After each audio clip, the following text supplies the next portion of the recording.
big thing point out to you is that, and you can't fake this. So, you know, you can't fake that, but you can't fake this either. X-dopamine. Proud to meet you.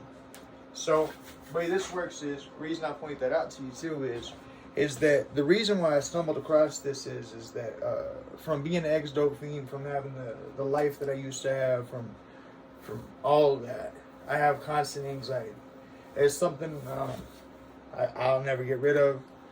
It'll always be there, both from traumas in my life that happened to me and traumas in my life that I did. Okay.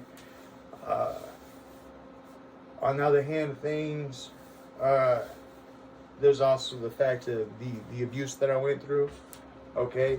I tell you right here, right now. So when I was growing up, I was molested. When I was growing up, I was beat. When I was growing up, I was bullied.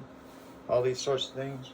The reason I tell you this is I deal with the constant anxiety of my own judgment, but it's just the constant anxiety of my own judgment. We'll just leave it at that, right? Because I don't really want to go down the path.